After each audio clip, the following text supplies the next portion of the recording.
ഇവിടെ ഇപ്പൊ എന്തിനാ രണ്ടടുക്കളയും രണ്ട് പാചകവും? വായടക്കടി.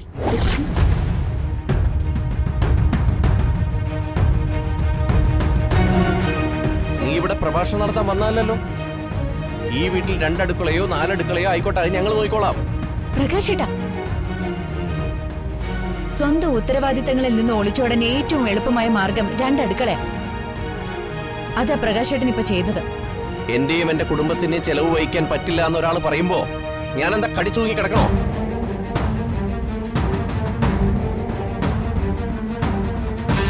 ഇത്രയും നാളും ഈ മനുഷ്യന്റെ ചെലവിലാണ് കഴിഞ്ഞതെന്ന് ഓർമ്മ വേണം. ഓ, നീ പുതിയ ഓർമ്മപ്പെടുത്തലൊന്നും നടത്തണ്ട കേട്ടോ. നിനക്കെന്താണ് ഇവിടെ കാര്യം? ഈ അനാഥ കൊച്ചിനെ കാണാനാണ് വന്നതെങ്കിലേ കണ്ടിട്ട് പോയിക്കോണം. ഇവള് അനാഥ കൊച്ചൊന്നുമല്ല, എന്റെ മോള. നിന്റെ മോളോ? ഞങ്ങളറിയാതെ അത് നടന്ന?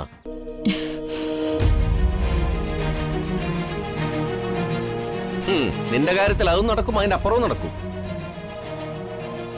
താലി കെട്ടിയതേ തന്തയും തള്ളയും പോലും അറിഞ്ഞിട്ടില്ല. പ്രകാശ, അധിക സംസാരമൊന്നും വേണ്ട. സംസാരിക്കും.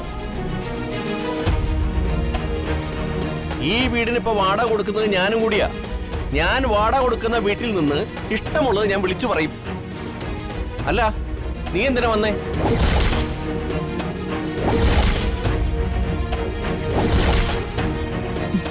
അവിടെ നിന്ന് അടിച്ചിറക്കി വിട്ടതാണോ അതോ തനിയെ പായം തലേണെടുത്ത് വന്നതാണോ?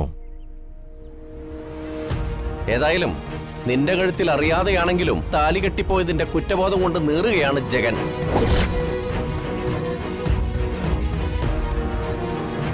അവന്റെ ജീവിതത്തിൽ ഏറ്റവും നശിച്ച നിമിഷമായിരിക്കും അത്. അല്ല,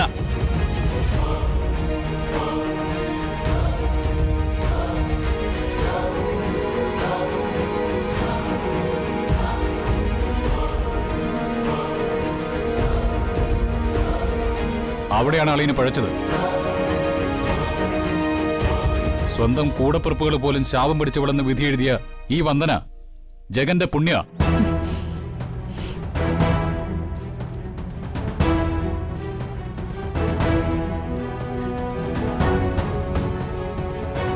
ഞാൻ എന്തെങ്കിലും നന്മ ചെയ്തിട്ടുണ്ടെങ്കിൽ സർവേശ്വരൻ എനിക്ക് തന്ന പുണ്യം.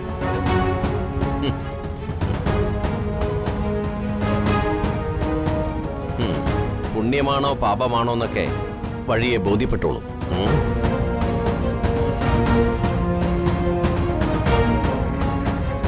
പിന്നെ ഈ നിൽക്കുന്ന ദിയമോള് എന്റെ മോളാ.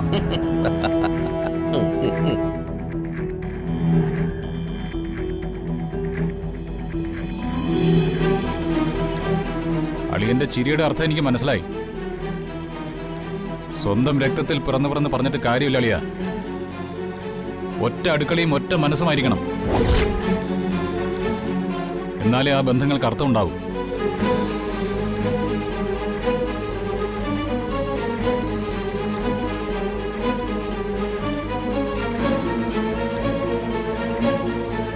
മാനത്തെ കൊട്ട